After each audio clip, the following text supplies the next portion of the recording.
Hello दोस्तों। तो आज मैं आपको कार्तिक मास की पीपल पथवारी की कहानी सुनाऊंगी। एक समय की बात है, किसी गांव में एक गुजरी रहती थी। उसका पति और बेटा गांव के बाहर कमाने गए हुए थे। घर में सिर्फ गुजरी और उसकी बहू रहते थे। उसके पास एक गाय थी। सास ने एक दिन बहू से कहा कि जा और ये दूध दही बेच कर आ। बहू इससे पहले कभी घर से बाहर ऐसे कुछ बेचने नहीं गई थी, पर सास को कैसे मना करे, इसलिए दूध और दही लेकर वह बेचने चली गई। रास्ते में उसने देखा कि कार्तिक मास में औरतें पीपल सींचने आई हैं। उन्हें देखकर वो उनके पास गई और उनसे पूछने लगी कि ये तुम क्या कर रही हो। तो वो औरतें बोली, हम पीपल और पथवारी सींच रही हैं। बहू को कार्तिक मास के बारे में कुछ भी पता नहीं था। उसने यह सब पहली बार देखा था। उसने पूछा, ये सब करने से क्या होगा। औरतों ने उसे बताया, यह कार्तिक मास में किया जाता है। कार्तिक मास का बहुत प्रभाव होता है। पूरे कार्तिक पीपल पथवारी सींचने से अन्न धन और सौभाग्य की प्राप्ति होती है। अगर किसी का पति बरसों से बिछड़ा हुआ हो तो वह भी वापस मिल जाता है। ये सब सुनकर बहू बोली, तुम जो पानी से सींच रही हो वो मैं दूध दही से सींचूंगी।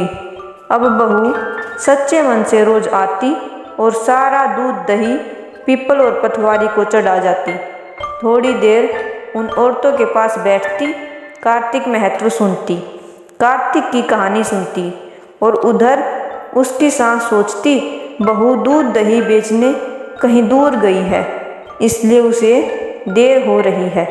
अब सास बहू से पैसे मांगने लगी तो बहू बोली, सासू माँ, सेठ जी महीना खत्म होने पर हिसाब करेंगे, तब मैं सारा पैसा लाकर आपको दे दूंगी। कार्तिक का महीना पूरा हुआ और कार्तिक पूर्णिमा आई तो बहू को डर लगने लगा कि अब वो क्या करे। अगर सास को पैसे नहीं मिले तो बहुत नाराज हो जाएंगी। बहू गई और पीपल के पास बैठ गई और जोर जोर से रोने लगी। पीपल ने उससे पूछा, तू यहाँ क्यों बैठी है और रो क्यों रही है। तो वह बोली, मेरी सास दूध दही के पैसे मांगती है। पीपल के देव बोले, मेरे पास पैसे तो नहीं हैं, लेकिन पत्थर, डालियाँ और पत्ते हैं। ये सब ले जा और गुल्लक में रख देना। बहू ने ऐसा ही किया। उसकी सास ने पूछा, बहू पैसे लाई हो। तो वह बोली, हाँ माँ जी, मैंने पैसे लाकर गुल्लक में रख दिए। जैसे ही सास ने गुल्लक खोला तो देखते ही उसकी आंखें फटी की फटी रह गई। गुल्लक में हीरे मोती जगमगा रहे थे। पत्ते, पत्थर और लकड़ियाँ धन दौलत में बदल गए थे, जिन्हें देखकर सास बोली, इतना धन कहाँ से आया, ये तो दूध दही की कीमत नहीं है।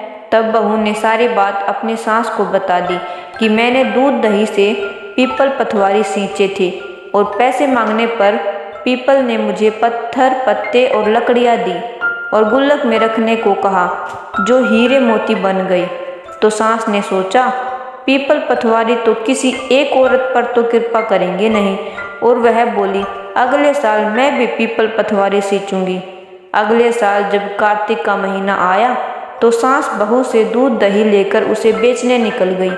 रास्ते में उसने सोचा, सारा दूध दही पीपल में डालने से क्या होगा, वह तो बर्बाद हो जाएगा, इसलिए मैं दूध दही तो बेच आती हूँ। दूध दही बेचकर उसने बर्तन धोकर पीपल और पथवारी पर चढ़ा दिए। कार्तिक का महीना बीता और कार्तिक पूर्णिमा आने से पहले सास ने बहू से कहा, बहू मुझसे पैसे मांग।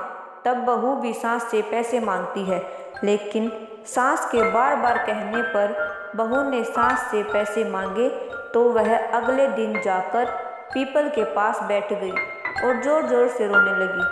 पीपल के देव प्रकट होकर उससे रोने का कारण पूछने लगे तो वह बोली, मेरी बहू ने मुझसे दूध दही के पैसे मांगे हैं।